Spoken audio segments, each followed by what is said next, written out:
Ladies and gentlemen, my job here is very simple.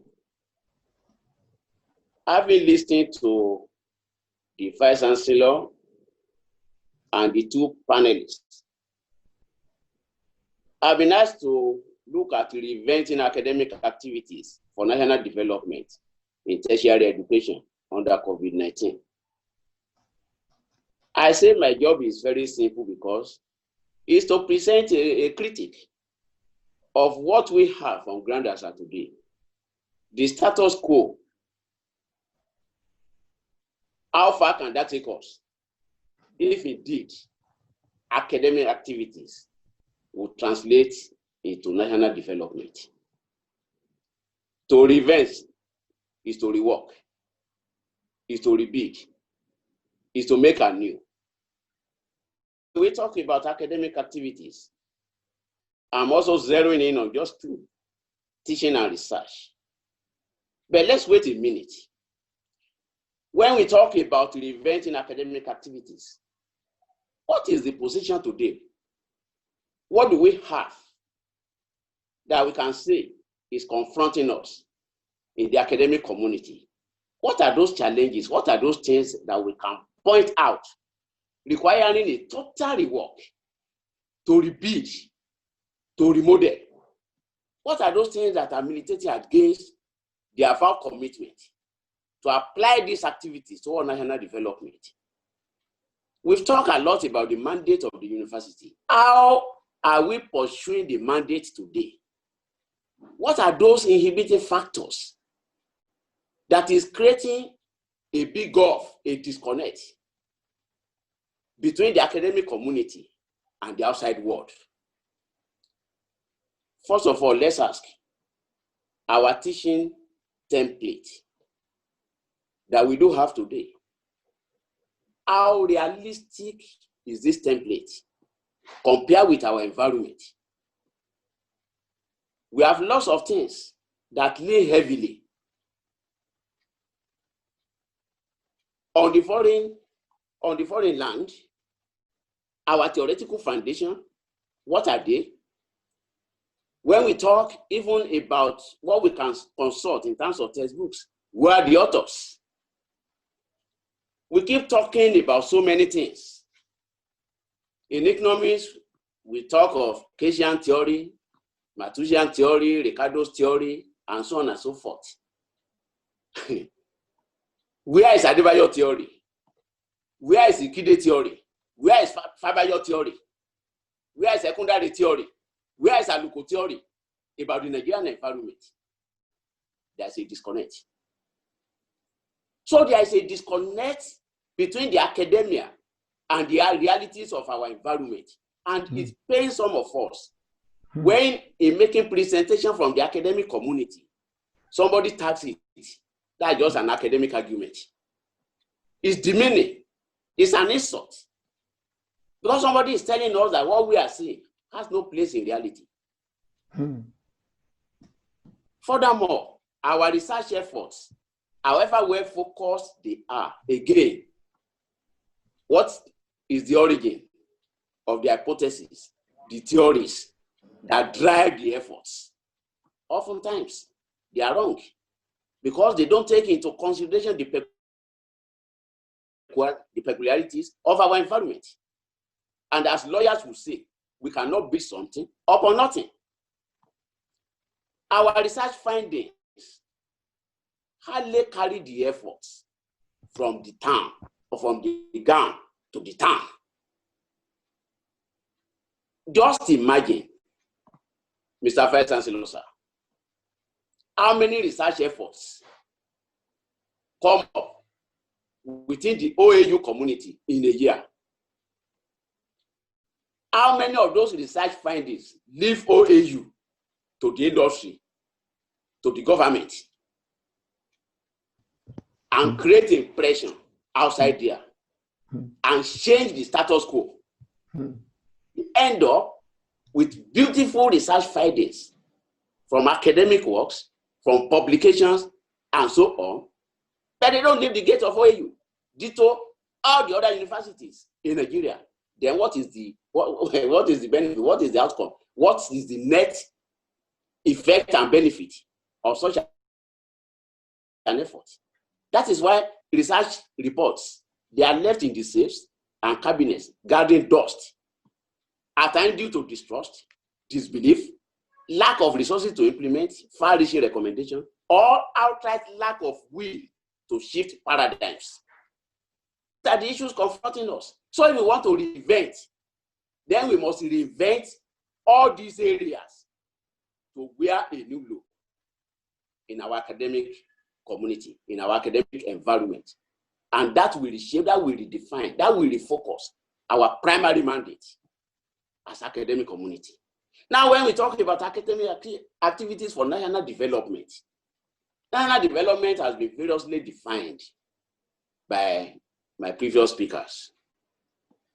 We know that national development is measured by a legion of performance indicators. We've talked about the macroeconomic indices, the growth rate, inflation, unemployment, foreign exchange rate, etc. But more importantly, when we talk about national development, we must look at the welfareist aspect of an average Nigerian. How has the improvement been? I have legion of data, but because I am presenting a critic, so I will spare us going into all these legion of data, and most of the relevant ones have even been shared already. But let's look at Human Development Index. What's the situation today in terms of our health, in terms of our education, infrastructure, life expectancy, per capita income, literacy? Are we better as Nigerians today compared with 10 years ago, even 20 years ago, 30 years ago? If the answer is in the negative, which in most cases will be, then what is our story? What story have we to tell about national development? What about social transformation?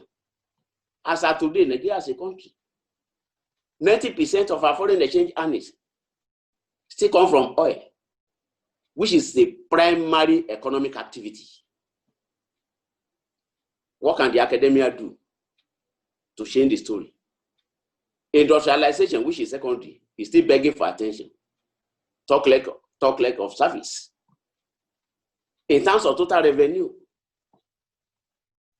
I was briefly a director of risk management in Federal Land Revenue Service after my retirement from banking. And I used to ask, supposing oil dries up in Nigeria today, what will happen to our national revenue? Because as of today, as we are speaking, about 60% of total federal government revenue comes from oil. So, what is the position of the academia here? Industrial productivity is still very low in Nigeria. Either we talk about productivity per man hour, per capita employed, etc. That still shows that we have a long way to go when we talk about national development.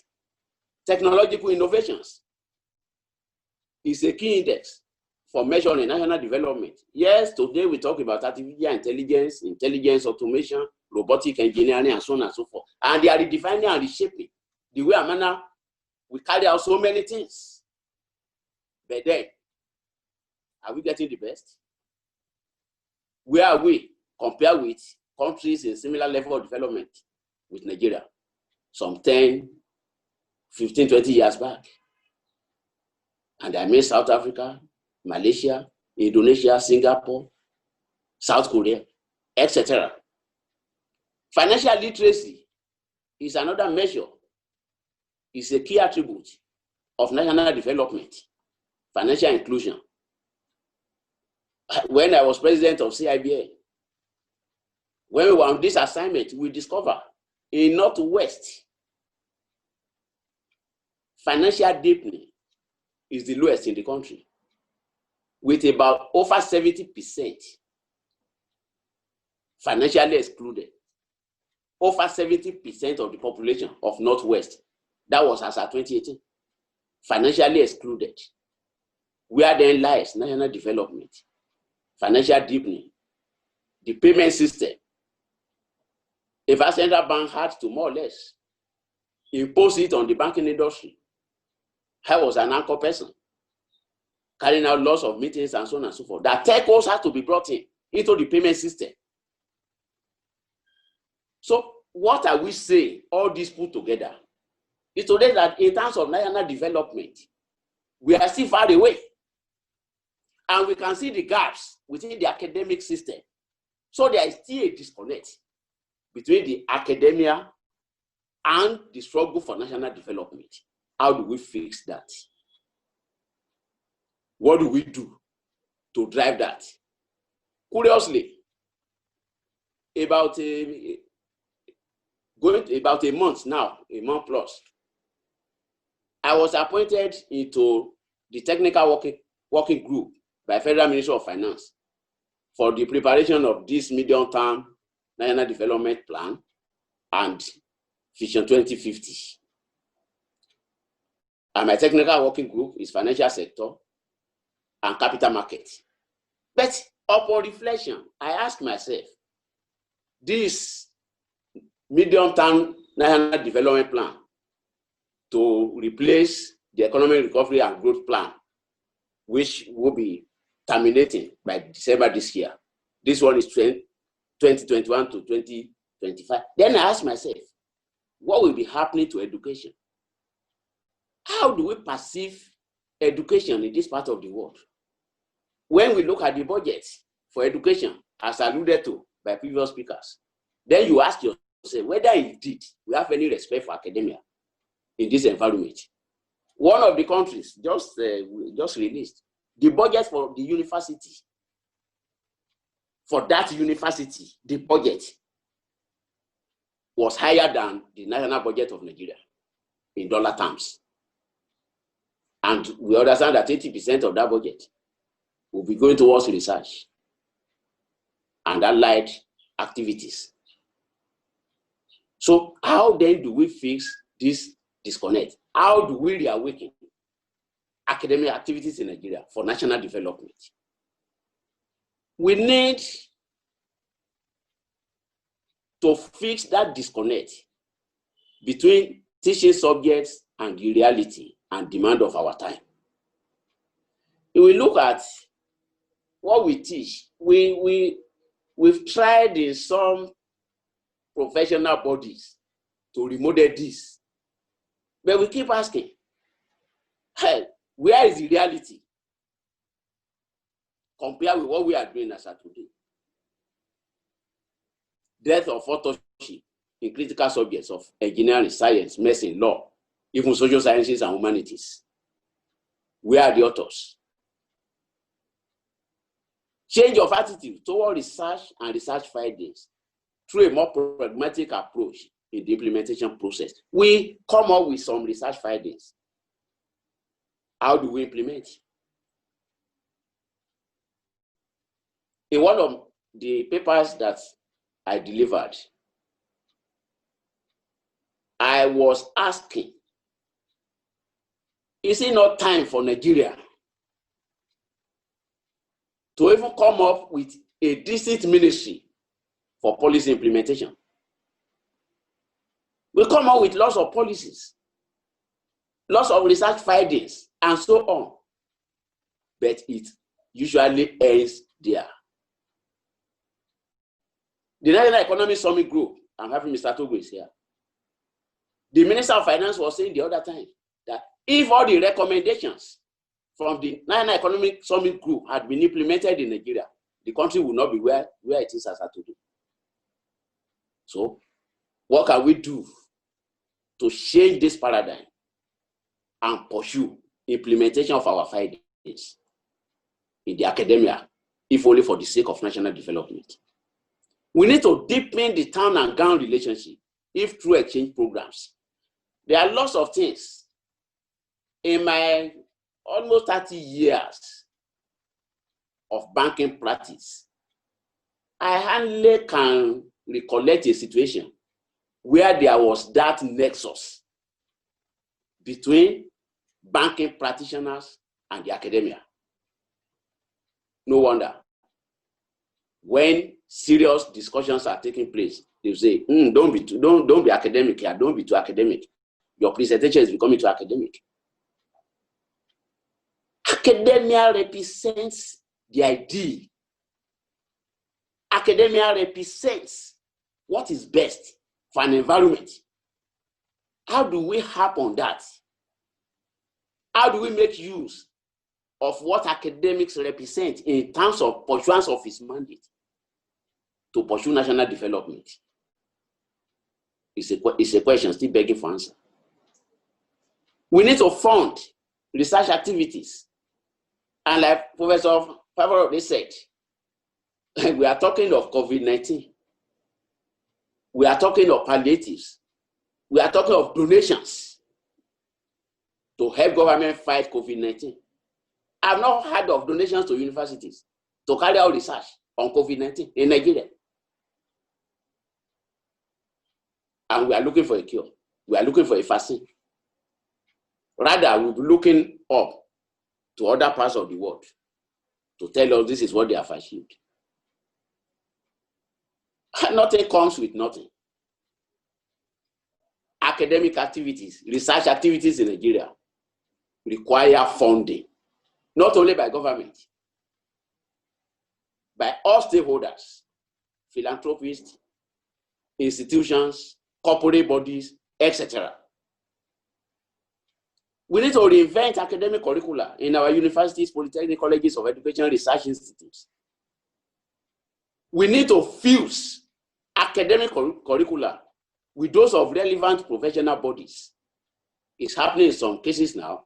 In CIBN, we have MOU with close to 70 universities and polytechnics in Nigeria, where we run professional banking programs, fusing with the academic programs. I am aware, has the same, Nigeria Bar Association, Koren, Nigeria Medical Association, Chartered of Taxation, ANAN, and so on, so that we can develop practitioners who will be our ambassadors in the industry. Then we'll be able to look up to them to implement certain things that will help to drive national development. Some of us are committed to academia, even all through my professional career. So I can see what can we do from the side of the academia and from the side of the practitioners to help the academia. And that was why Intercontinental Bank, due to the intervention of some of us, was so committed to helping out in OAU in developing a business school before the controversial takeover of the bank. That kind of nexus is required so that we'll be able to develop professionals. We'll be able to understand our language and the derogatory remarks of you are just being academic in your argument will become a thing of the past. So if we can pursue all this in no distant time, academic activities will become a tool of national development. And the sidelining of the academia, which I think Professor Fabre also made allusion to, will become unfashionable. Today you are setting up this committee, you are setting up that committee. I was called into this committee on national development plan, not because I'm a professor of economics. It's because of my banking and CIBN background. So you ask, when serious national discourse is taking place, to what extent do we engage the academic community? When we sideline them and we come back to say we are looking up to academic activities that will drive national development, I mean, it's self-deceitful. We need to change that paradigm. We need to change that attitude. Finally, my Vice Chancellor, now we talk of COVID-19. What is the relevance? Looking at academic activities for national development. Well, COVID-19 has taught the academia how to innovate. Let's even look at the simple example of teaching. When this online teaching and so on started, some of my colleagues, maybe coming from the old school, it's like some have, with due respect to some, it's like some have never seen computer before. It was a Herculean task. But today, everybody has learned one thing or the other. That some things can be done in a more seamless manner. Applying technology. And that is changing the orientation, our approach to academic activities, either in terms of teaching or research. New methods have emerged, and I'm sure they will remain with us. That's one major lesson and one major relevance of COVID-19. By fire, by force, it has taught us new approach to doing things in our university. Number two, the relevance of high-tech in a contemporary society such as Nigeria has been brought to the fore. Today, students, even from primary, secondary, universities, lecturers, talking about Microsoft Teams, Google, Zoom, Skype, etc. as teaching aids. So which means we have reinvented academic activities in the area of teaching, in the area of learning. Furthermore, countries and higher institutions across the globe have realized the urgency to increase funding of research. And so stakeholders in Nigeria should join the clamor. COVID-19 itself is a researchable pandemic, but it requires heavy resource outlay. Are we ready in Nigeria? And if we do not address the challenges of COVID-19, it will bounce on national development. It's already doing that. IMF is saying that this year, Nigeria is likely to slide by 3.5% in terms of growth. It's been projected that Sub-Saharan Africa will lose about $40 billion to COVID-19 this year alone, among so many other worrisome projections. So, if we have to confront COVID-19, we need to fund research. And if we have to fund research, we need to cooperate, we need to collaborate. Our government, our agencies, our institutions, corporate bodies, international communities, we have to collaborate with the academic community. So COVID-19 has tacitly tasked the academia to play the role of the conscience of the nation. And I want to emphasize this. The academia should and sincerely to speak out against extravagance, wasteful spending, reckless deployment of the Commonwealth.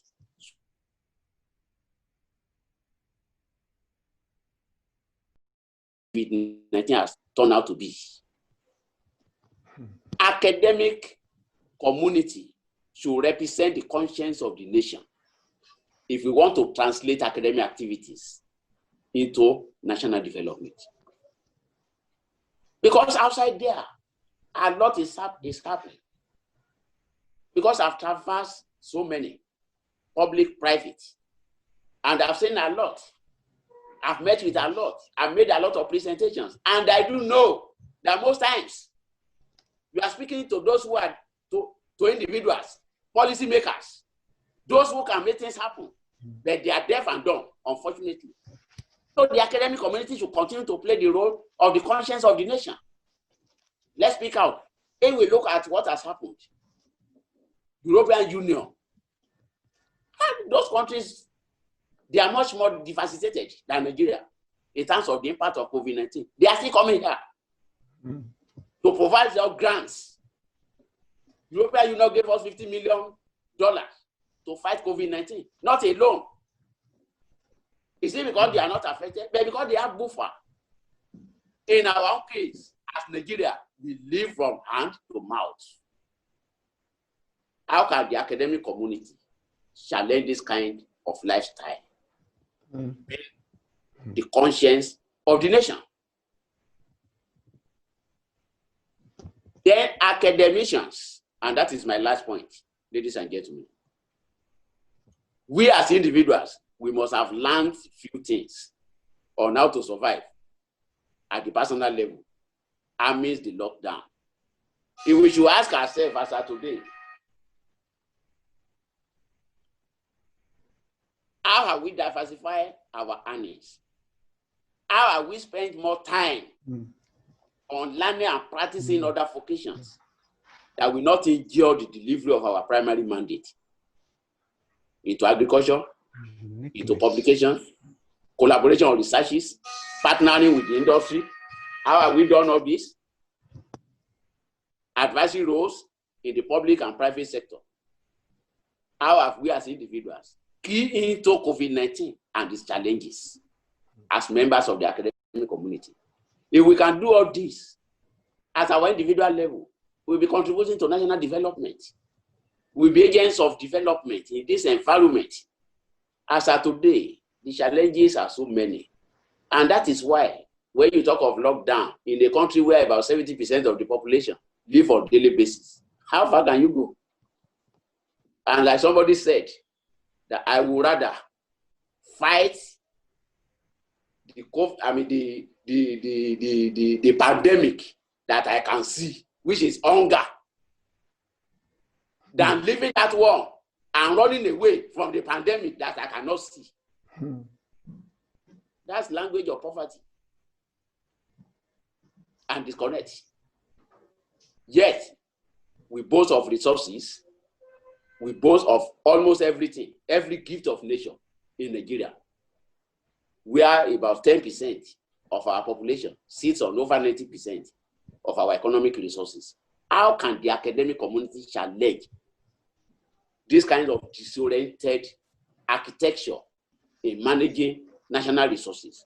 Because without that, academic activities can hardly make any impact on national development if we leave them outside there to do what they like. And we are within the confines of our university. We also do the bits we can do. And we leave the disconnect. Ladies and gentlemen, these are issues requiring further thoughts. These are issues that require frontal attack.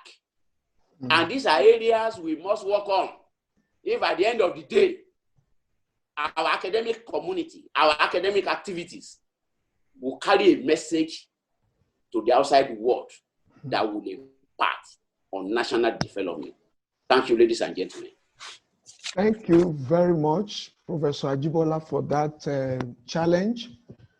Thank you for showing us things to confront if we're thinking, reinventing the university system to make right contribution to development process. We're going to, I know you've spoken about us being to represent conscience of nations. You've spoken about funding of research. You've spoken about output from university, how relevant to the uniqueness of the developing countries where they are sited. You know, what are the things that will justify industry coming to us and many other things like that. I think we're going to be looking at that and many other questions that are coming for you when we get to question time.